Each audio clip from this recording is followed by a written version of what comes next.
Chapter 6. When Emily opened her eyes, Elizabeth had been standing over her for a few minutes, watching rudely as Emily slept. Elizabeth, with her hands on her hips, tapped her feet impatiently. "My family is firing you today. I thought I'd tell you, and save them the embarrassment of having to dismiss you. They seem to think you threw yourself at Harper and maybe fucked him, which is why he broke our engagement." Elizabeth turned, pacing the length of the room and gazing at a surprised Emily. Emily had worked into the early hours helping to clean up after the guest had gone, and she was a little groggy and tried to say the least. Wiping the sleep from her eyes, her brain finally connected with Elizabeth's words. She narrowed her eyes and said, "Why would your family think I would have sex with your fiancé? Emily would never do such a thing. She never had a boyfriend, and she couldn't understand why they would come to that conclusion." "Because I told them you did. I saw how you were looking at him. I saw the look in his eyes when he met you. You knew I wasn't having sex with Harper, and you took that as an opportunity to fuck him. You know that's not true. When have I had time? I need this job. Why are you doing this? I'm not here to discuss how or when you made time to fuck him. I just feel you did." Elizabeth opened the drawer and threw Emily's few pieces of clothing on the bed. "A lot of people need things. I need Harper back. But until he comes back, you are fired. Get out today. I want you out of here in 15 minutes, she yelled, her voice shrill and loud. The staff in the kitchen heard her. She wanted them to hear her throw Emily out. "I don't have any money," Emily protested. "Can I at least stay on for another week until I find something?" Emily sat up. "Until I find someplace to stay." She didn't want to go to her father and ask to stay in his room. She had taken her last money to pay his rent and buy him food, and now she was homeless. "That's not my problem. I said you have to leave today." And Elizabeth turned and walked out of the room, closing the door with a bang. Emily sat up straight and put her feet down and stepped onto the wood floor. In a daze, she walked into the shower and stayed there for 10 minutes. She had 5 minutes left. She dried herself and her hair and stuffed her few things into a cloth satchel, and in 5 minutes she passed through the servants' quarters, hungry and confused, with them looking at her and never offering her anything to eat. An elderly man bent over, who had been a manservant since the family came to Nob Hill, touched her shoulder. When she turned around, he gave her $100. She looked up at him with gratitude and he said, "I don't need it. Get yourself breakfast and leave San Francisco as soon as you can. Elizabeth is not a nice person. I've known her since she was a child." She took the money only because she would have hurt his feelings if she had given it back. Emily stood outside waiting for what she didn't know. The fog had settled last night and it wouldn't leave until midday. She trudged up the hill thinking about how she would finish college and have someplace to sleep. She had no plans except to make it to her evening classes. She didn't have a job, so now she didn't have the problem of not completing her classwork. She would go to the library before and after class to study. Still, she hadn't solved the problem of a place to live. She thought about a friend of hers from class. When she came up with this last-minute idea, she had walked miles and was standing to wait for a cable car. Hopping on with her cloth bag in her hand and a few dollars in her pocket, she paid for the ride. Looking down, she reached for a paper and looked through the wanted ads. That was the easiest way to get a job. When she glanced up, she was at her stop. She climbed out and walked down the street and looked for a 3-story house. When she found it, she walked up the stairs and rang the bell. She rang it again. On the 3rd ring, she heard yelling. "Hold your horses. Hold your fucking horses. Who the fuck is ringing my bell? You had better be a good-looking bitch or you aren't getting in here." He pulled the curtain aside which hung on the door. When he saw Emily, he said, "Oh, you." Opening the door, "Come in. I knew I shouldn't have said if you need a place to crash, come here. But then I talk too much and my heart is too soft. I should have known better by looking at you, that you would be fucking crashing at my place one day. Come in.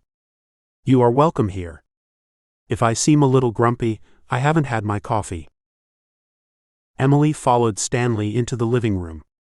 It looked like an old parlor filled with antique furniture and Tiffany-style lamps. He rented to young men and women who went to the local college. "Stanley, I don't have a place to stay," Emily said with tears pooling in her eyes. "I came to that conclusion the minute I saw you standing at my door this hour in the morning. I haven't had my coffee yet, and I have a class at 9. He sat down. "Don't stand there. Sit and tell me all about it." Then Stanley stood and waved for Emily to follow him. They ended up in the kitchen. Stanley brewed 2 cups of coffee and handed her one. "Now what happened?" They sat at the table, and Emily told him about last night and Elizabeth.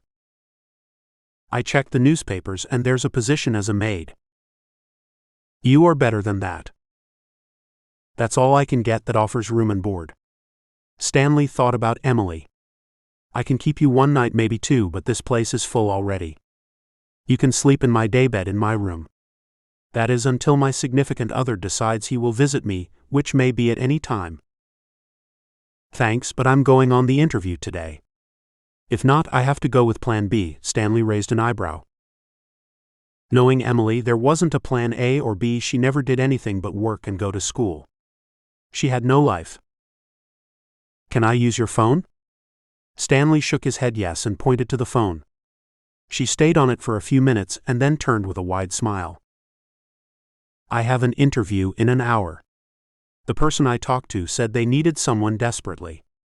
Like today." Emily gave out a sigh of relief. "Where and with whom?" "You know you have to be careful. You are a pretty young girl and there are perverts lurking out there. It's at a mansion on Nob Hill. They are the worst. I mean, you have real scumbags looking to take advantage of a woman, especially a small broke girl like yourself. They get you into that place and tell you they want you to be their maid, but what they really want is someone they can have when they want to visit your room late at night when the missus isn't around. I think you're being too dramatic. You must be preparing for a part in one of Shakespeare's plays. Who is it this time?" "Iago in Othello." "I thought so. Don't say any more. You make me frightened to go outside these days with your gloom and doom," Emily said. "Where is your room, because I need to freshen up?" "Come on, follow me." As Emily combed her hair to go on her interview, Harper was sitting in his home office with his lawyer. Chapter 7. "Harper, you made the wrong decision when you broke your engagement to Elizabeth.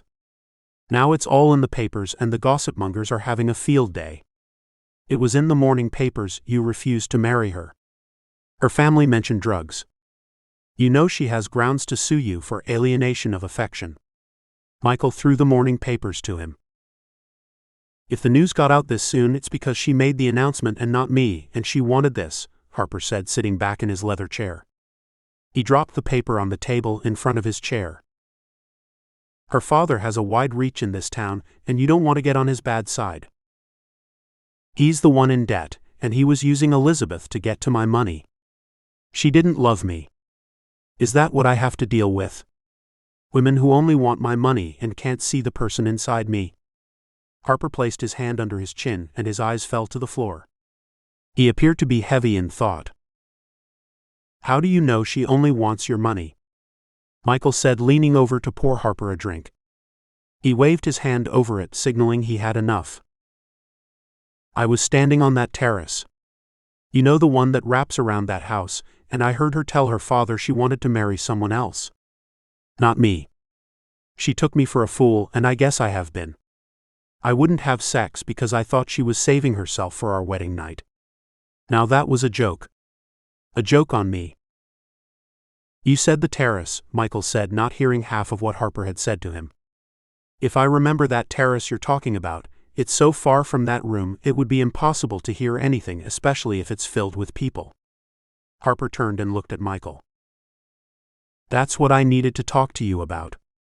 You didn't ask me how I happened to be naked in the middle of San Francisco. I thought if you wanted me to know you would have said something," Michael said with his hand steeple in front of his mouth. "I'm going to tell you now," Harper said. There was short silence. "I'm a werewolf." This time a long, loud silence. "Get the fuck out of here, Harper," Michael said in disbelief. his voice rising higher than usual. You've had too much to smoke or drink, or you're on drugs. I don't take drugs and I rarely drink. Really? I'm a werewolf. Harper's voice deepened with intensity. And how did you come to that brilliant conclusion, Harper? I know losing your father has been difficult, and being raised without a mother has its problems, but this is just plain crazy. I think you should see a psychiatrist. Michael reached for a pen and notepad from his coat pocket and scribbled a name of a doctor and his phone number, and then he handed it to Harper. Harper just looked at it and then at him and said, I couldn't be more serious. A knock came to the door.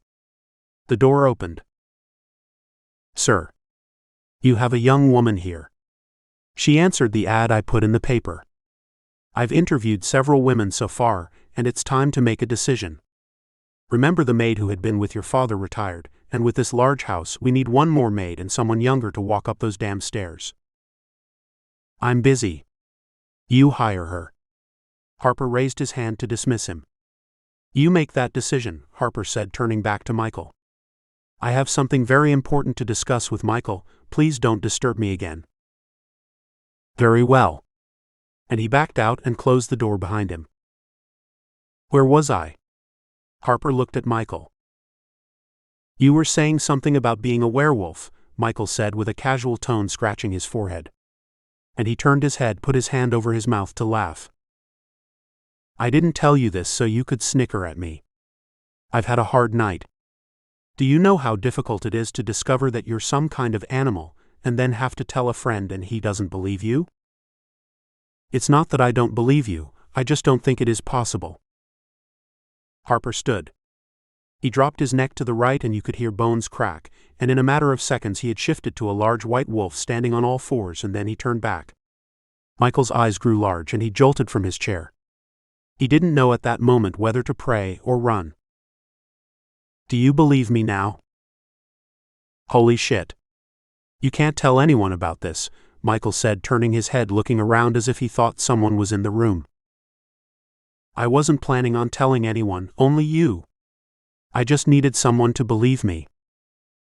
Does Elizabeth know about you?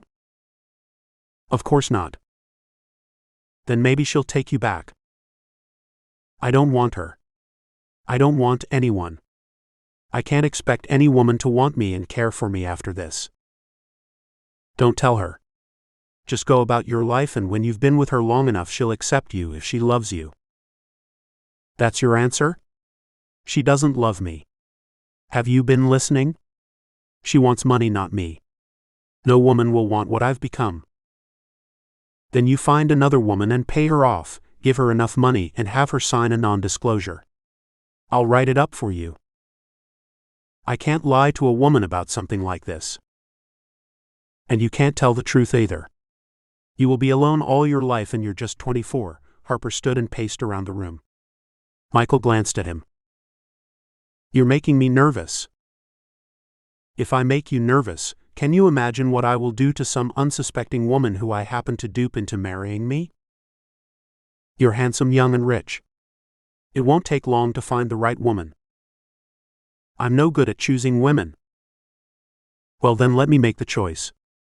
Go see that property in Nevada, and then tell me what you think. When you come back, I'll have several women lined up and ready to marry you. You'll have to tell the one you choose about me being a werewolf. Yeah. Right. That'll go over well. I tell you what, I'll just say that this will be a marriage of convenience. How does that sound? I want a family and I don't care how I get it and with whom, Harper said. I'll take that drink now. Michael poured him a glass. Harper wasn't a drinker, and that appeared to have changed as well. As he sat back, a knock came to the door. Come in. You don't have to knock. It's my duty. Please, Mr. Samsa, let me carry out my duties around here. I've been with you, taking care of you since you were a child. I'm a man now, Harper said. His voice strong but patient. I came to inform you that I decided to hire the younger woman. We need some young blood in here beside you. She starts this evening. And the elderly man turned and left the room. Good. I can start by interviewing your new maid. Do you want to see what she looks like? I don't care about looks anymore. All I want is someone who will accept me, and when she discovers that I'm a werewolf, she won't go screaming into the night. I think I can guarantee that, Michael said. He probably could guarantee she wouldn't go screaming into the night because there was no way he would reveal to her that Harper was a werewolf. It was an insane notion. And no one would believe it even if he said so. He can hardly believe it himself. That's great. Do what you need to do. I may move to Nevada. There's plenty of forest and land there. I'll probably build a home. He glanced at Michael. Did I tell you I eat my meat raw now? I hunt it and kill it, Harper said, glancing out the window. His mind far from San Francisco. I need you to take care of my holdings, Michael. Once you have found the woman who will agree to become my bride and have my children, then if she wants to get out of the marriage, she can. The only stipulation is I want my children if she decides she can't accept me. This was the first time Michael heard about children. Getting the woman to marry him is easy, but the part about children, now that was a horse of another color. One thing at a time, Michael thought. You talk as if you're a hideous creature. There are 3 phases to me. The one you see now has this insatiable appetite for sex, especially during the full moon. And the one you saw where I'm a large wolf, then there is the second phase where I stand like a man but I have this large muzzle and these deadly teeth. All you have to do is control that part when you are with your mate. See, I'm getting with this werewolf thing, Michael said, smiling and proud of himself. It isn't as simple as you make it out to be. I have to learn how to control all phases of my wolf. Especially the urge to have sex every minute of the day. Not with all women, I hope. No. I'm searching for a mate. If I smell her, then I'll know. But so far there's been only one woman I've had that sensation with. So why didn't you contact her? I don't know where she is and I don't have time now to find her yet. Remember, I have to go to Nevada. If you haven't come up with a suitable woman, then I'll be forced to look for her. When Harper flew out to Nevada, Michael requested for Emily to come to his office for an interview.